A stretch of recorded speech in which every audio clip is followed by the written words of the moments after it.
राधे राधे, जय श्री कृष्ण। दोस्तों, एक रोज एक व्यक्ति अपने घर में बड़ी तसल्ली से शांति से सो रहा था। तभी अचानक उसका फोन घनघना उठता है। दूसरी तरफ से एक ऐसी आवाज आती है जिसको सुनने के बाद खुद उसकी सांसें तेज चलने लगती है, आंखों से आंसू आ जाते हैं। दरअसल दूसरी तरफ एक आवाज आ रही होती है और वह आवाज काफी खौफनाक थी।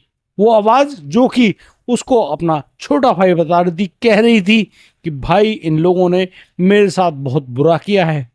इन लोगों ने मेरी जान ले ली है और मेरा शरीर वहां पर पड़ा हुआ है। अगर तुम्हें यकीन ना आए तो तुम यहां पर आकर मुझे देख लो। दोस्तों, फोन कट जाता है और वो व्यक्ति बड़ी हैरानी से अपने फोन को देखता है। यार, ये नंबर किसका है? क्योंकि उसमें सारी डिजिट 00 थी। कोई नंबर ही था ही नहीं जिस पे वो फोन भी करते। वो भाई फोन करता है लेकिन उसका फोन मिलता नहीं है। वो बड़ा ही मायूस, परेशान और चुपचाप अपने बिस्तर पर फिर से सो जाता है। लेकिन वो किसका फोन था? आखिर उस फोन पर दूसरी तरफ से कौन बोल रहा था? और जब वहां पर सुबह होती है, उस व्यक्ति को जो जिसने फोन उठाया था उसको ऐसी सूचना मिलती है, उसके पैरों तले जमीन खिसक जाती है। दोस्तों, वो आवाज किसी और की नहीं, उसके अपने छोटे भाई की थी। और वही आवाज जो कि अपने बड़े भाई से इंसाफ मांग रही थी, कह रही थी कि भाई, उसको बचा लो वरना ये लोग उसकी जान ले लेंगे। आ जाओ, मेरे शरीर को यहां से उठा ले जाओ, क्योंकि मैं तो मर चुका हूं। दोस्तों, कैसे एक भाई जो कि मर चुका है, उसकी आत्मा ने अपने भाई से गुहार लगाई उसकी जान बचाने की। उसने कैसे गुहार लगाई उसके हत्यारों को पकड़ने की। उसने कैसे बताया कि उसके साथ इतना बड़ा कांड हुआ है।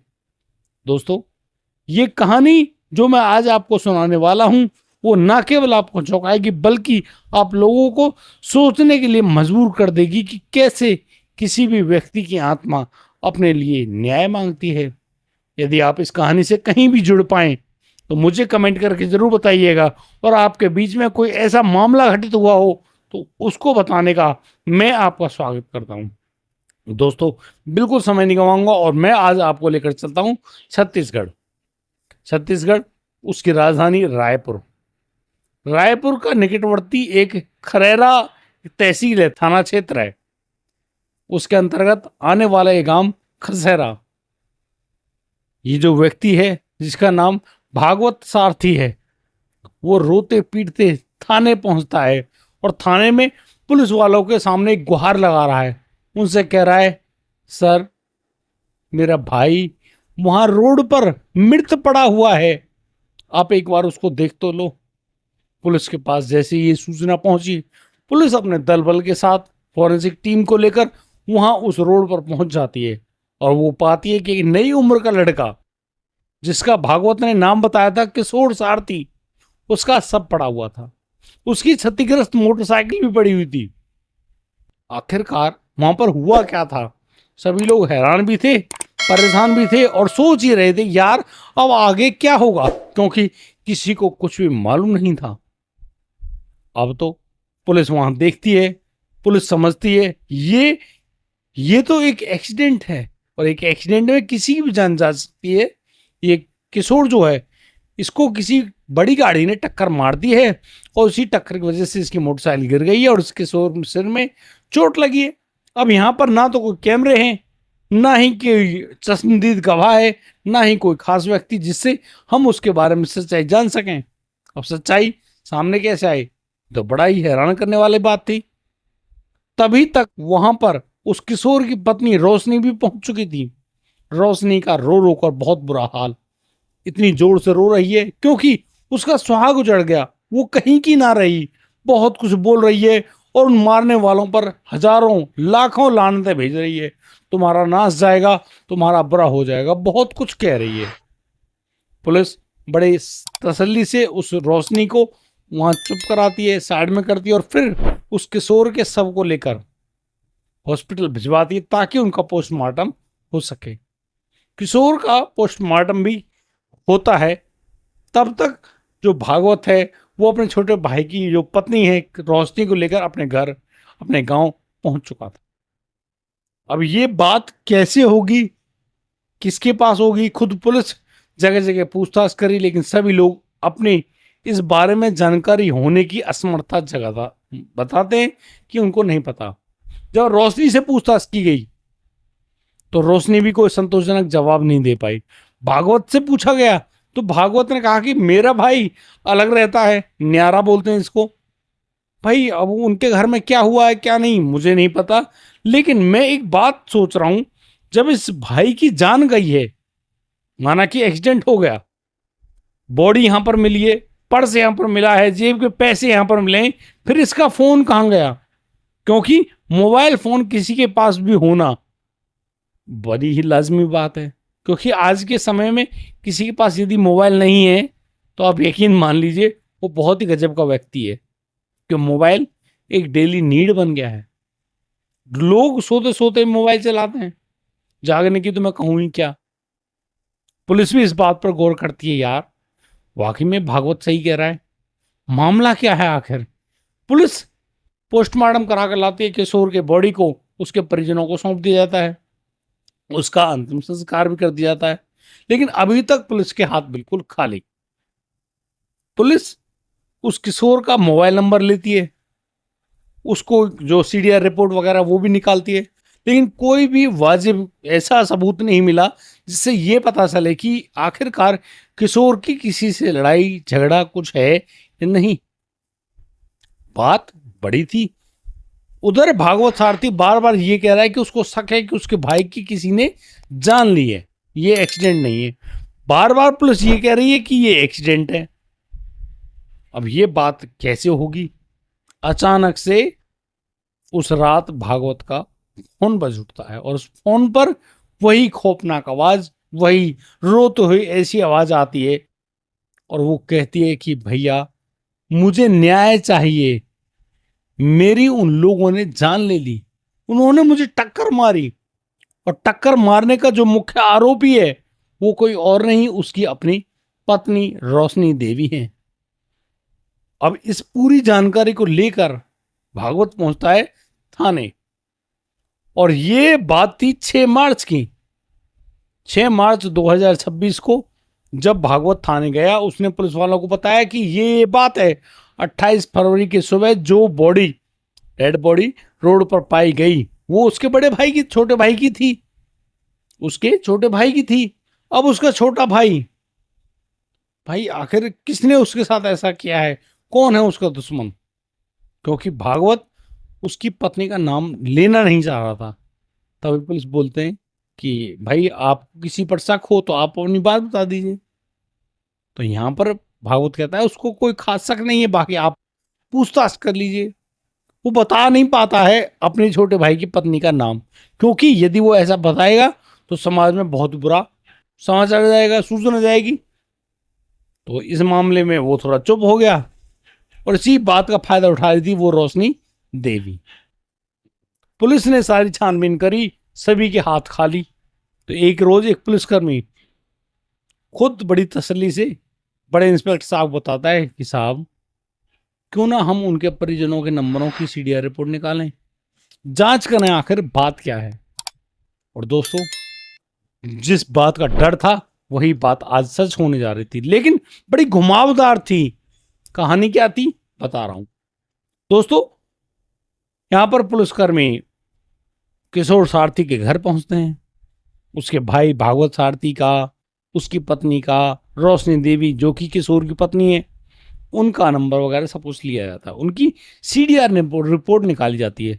तो रोशनी देवी के जो मोबाइल नंबर की सीडीआर रिपोर्ट थी उसमें एक ऐसा नंबर था जिससे पिछले 1 साल से लगातार बातचीत हो रही थी। बातचीत ऐसी जो कि लगभग मानिए घंटे, 2 घंटे, 3 घंटे तक उसकी जो टाइम था, कॉल टाइम, वो पहुंच रहा था। पुलिस समझ गई कि हाँ कुछ ना कुछ दाल में काला है, या पर हो सकता है दाल ही काली हो। पुलिस बिल्कुल भी देर नहीं करती, उस नंबर की जानकारी निकालती है।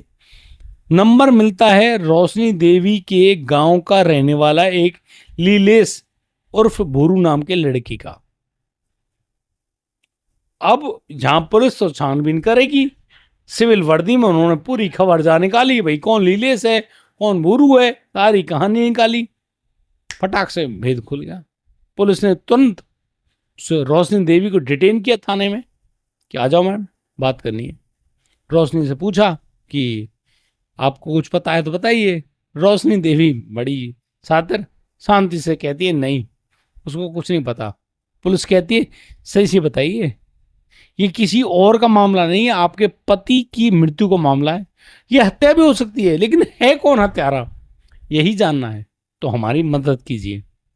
लेकिन साफ मना कर देने वाली रोशनी देवी कह रही है उसको कुछ नहीं मालूम और उसके पति की जान गई है। आप लोगों को शर्म नहीं आ रही? आप उसको ऐसे दुखी कर रहे हो। उसकी पति की अभी 13वीं नहीं हुई और तुम उस पर शक किए जा रहे हो। तुम पर लानत है, तुम पर कुछ ढूंढना आता नहीं। तुमसे जब कुछ होता नहीं तो तुम घर वालों को दोषी बनाते हो। और तुम्हें क्या लगता है मैं तुम्हारे डर के मारे सब कुछ हाँ कर लूं? नहीं नहीं, ऐसा कुछ नहीं है। अब पुलिस ऐसी बातें कहाँ सुनने वाली थी? पुलिस भी दिमाग रखती है भाई। पुलिस ने तुरंत उसको बोला कि ऐसा है रोशनी देवी जी, आप अपने आप को बहुत ही शातिर, बहुत ही दिमागदार, बुद्धिमान समझती हो। आपको लगता है कि आपने इतना बड़ा क्राइम कर दिया और आप कभी पकड़े जाओगे नहीं। आपने इसके लिए 3-3 लोग जो और थे, उनमें तुम्हारा एक आशिक भी था, उसकी भी मदद ली। रोशनी इन बातों को सुनने के बाद तुम कैसे आरोप लगा रहे हो? तुमको शर्म नहीं आती? एक विधवा महिला पर तुम ऐसे आरोप लगाते हो? तभी वहां पर खड़ी महिला पुलिस, जिनसे उस रोशनी देवी की वो जो ड्रामा था, जो नाटक था, जो एक्टिंग थी, नहीं देखी गई। 2 थप्पड़ रसीद कर दिए। रोशनी देवी के मुंह पर 2 थप्पड़ पड़े, वो उल्टा जैसे ही चीखने वाली हुई, तुरंत पुलिस जो अधिकारी थे उन्होंने कहा तो आप मैडम लीलेश और भूरू को भी जानती होंगी। इतना शब्द सुनते ही मानो उसको सांप सूंघ गया हो। काटो तो खून नहीं, एक लफ्ज नहीं बोल पाई रोशनी देवी। होठ कांपने लगे, सर चक्कर खाने लगा, आंखें घूमने लगी, जैसे उस पर कोई आत्मा आ गई हो। बोली ही नहीं। और पुलिस तब तक डिटेन कर चुकी थी भूरू को।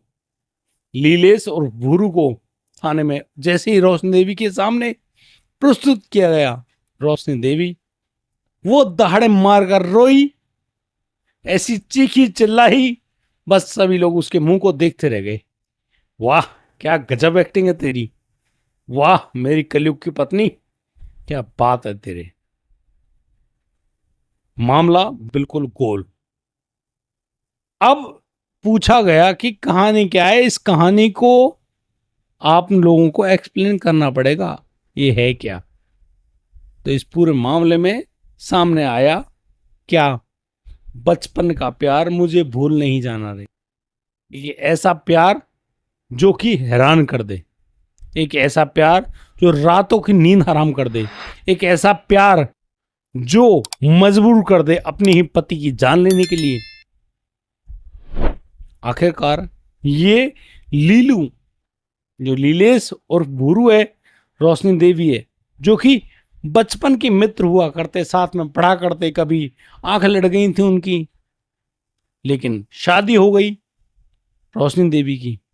रोशनी देवी की शादी हुई किशोर से, खसरा गांव का लड़का किशोर, ज्यादा पढ़ा लिखा नहीं, लेकिन हट्टा कट्टा और ऐसा मजदूर, रोजाना का 1000-1200 छाप कर लाता भाई, किसी काम के लिए मना नहीं। और ऐसा मजबूत काम कोई भी उसको मजदूरी के लिए लेकर जाए, राजी हो जाए कि आज भाई मैं बंदा ही लेकर आया हूं। और भाई साहब जो लड़का है किशोर, वो कह रहा है मैं कुछ बना या नहीं बना, पर मैं अपनी पत्नी रोशनी देवी को कलेक्टर बनाऊंगा। और इसी कलेक्टर बनाने के लिए उसने अपनी पत्नी रोशनी देवी की पढ़ाई जारी करवाई, उसको कोचिंग दिलवाई, और उसका ज्यादातर पैसा उसकी पढ़ाई में खर्च होने लगा, सब कुछ कराया। अब रोशनी देवी, रोशनी की खुद की जवानी है ये, उसने ही बोला है जो कुछ बोला है। उसने बताया कि वो लगातार पढ़ती रही, अच्छे जो एक्सपीरियंस जो थे, उसके टेस्ट जो थे, जो उनको करना था, पढ़ना था, उन सबको पढ़ती रही। टेस्ट देती रही, अच्छे अंक आते गए। फिर वो एक दिन जाती है अपने मायके। मायके जब जाती है, रास्ते में मिलता है उसको लीलेश, गोरा चिट्टा अंग्रेजों जैसा दिखने वाला लड़का लीलेश।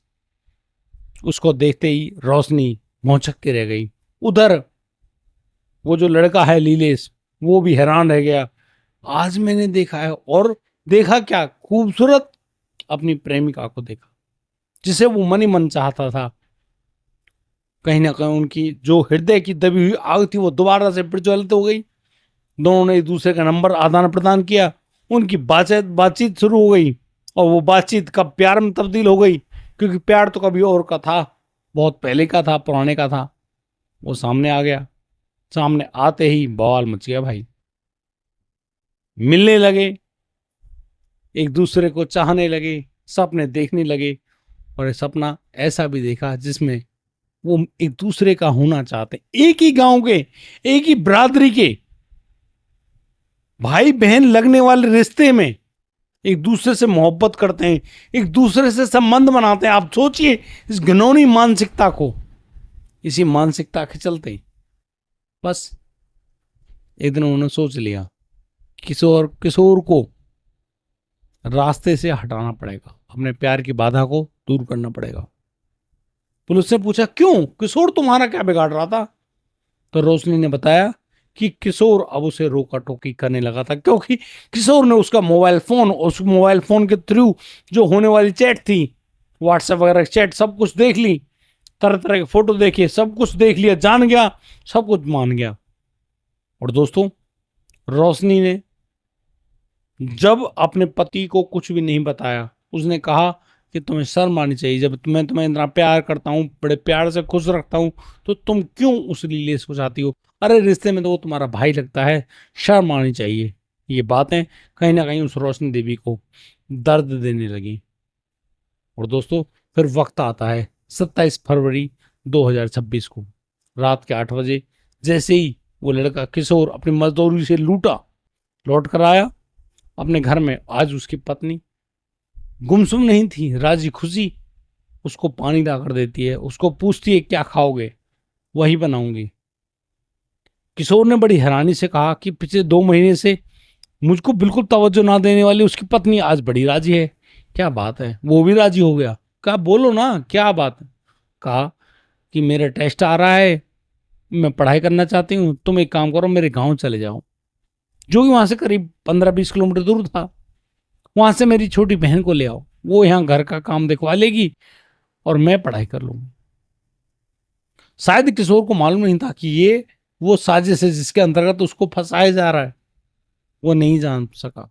उसने खाना खाया, खाना खाकर मोटरसाइकिल उठाई और रात के 9 बजे चल दिया अपने ससुराल की तरफ।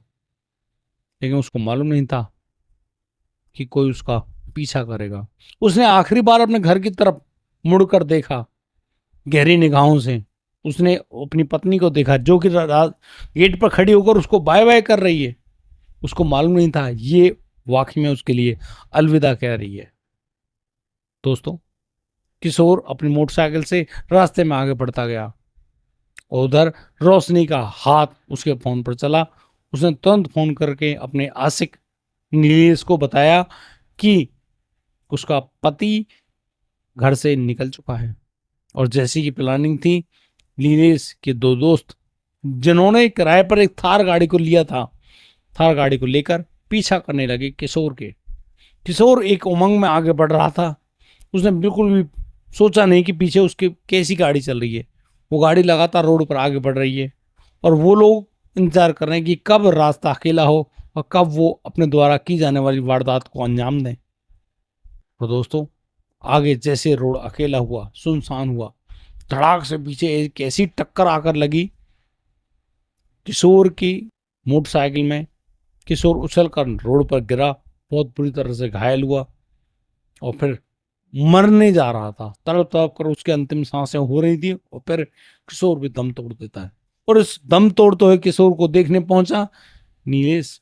नीलेश ने तुरंत फोन किया रोशनी को और कहा हमारा काम सक्सेस रहा, किशोर अब इस दुनिया में नहीं रहा। दोस्तों, अब तो भाई जो नीलेश है, जब उसने अपनी प्रेमिका किशोर की पत्नी रोशनी को खबर दी, रोशनी भी बेफिक्र होकर अपने घर में सोई।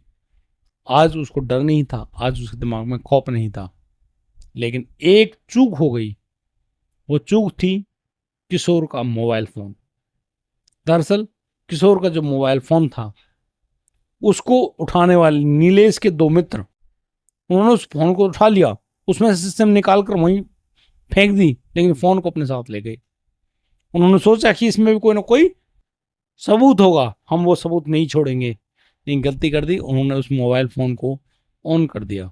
सही 8 दिन बाद रात के समय जैसे उन लोगों ने उस फोन को ऑन किया, वही रात पुलिस के पास लोकेशन ट्रेस हो गई। मालूम चल गया कि भाई कहीं पर उसका मोबाइल फोन ऑन हुआ है। लेकिन जहां पुलिस ने खुद उस बॉडी का पोस्टमार्टम कराया हो, उसको उसके परिवार को सौंपा हो, कैसे यकीन कर लें कि वो लड़का किशोर जिंदा होगा? लेकिन जरूर कोई ना कोई हत्यारा पकड़ा जाएगा। दोस्तों, इस तरीके से नीलेश, रोशनी और इनके दोनों मित्र, फोटो में आप देख रहे होंगे, ये 4 लोग इस पूरे हत्याकांड में दोषी बनाए गए, जो कि हैं एक्चुअल में। इन्होंने उस किशोर, जिसको एक बच्चा भी नहीं है, शादी मात्र 2 साल हुए हैं, जो पत्नी जिसके लिए वो दिन रात मेहनत कर रहा था, वो आज उस पत्नी के द्वारा ही इस दुनिया में नहीं रहा। अब सोचिए, कैसी तो वो साली थी, कैसे वो जा रहा था, अंतिम अलविदा था, और बस वो चला गया। दोस्तों, भागवत सारथी ने जब पूरे इस मामले को देखा, जांचा, समझा, उन्होंने पुलिस को धन्यवाद किया और कहा कि आपने वाकई में दूध का दूध और पानी का पानी कर दिया है। दोस्तों, इस प्रकार से एकांतमा ने अपने लिए न्याय मांगा अपने भाई से, और यह रायपुर छत्तीसगढ़ की बड़ी जबरदस्त ऐसी घटना है जिसने हर किसी को हिलाकर रख दिया। अभी तो मुस्कान को देखा होगा, बहुत सारी रही है भाई, किसी ने कुछ किया, किसी ने किसी कुछ किया, ये सिया गोयल, शादी नहीं हुई, होने वाला पति मार दिया। बताओ कितने केसेस सुनाऊं मैं आपको। शायद इसी को बदला कहते हैं, इसी को रिवेंज कहते हैं। खैर, आज के लिए सिर्फ इतनी ही कहानी। अब दीजिए मुझे इजाजत, कल मैं लेकर आऊंगा एक नई कहानी, जो कि न केवल आपको चौंकाएगी बल्कि सोचने के लिए मजबूर कर देगी। और आप भी सतर्क रहें, सावधान रहें और देखते रहिए वीडियोज को। आपका बहुत बहुत धन्यवाद।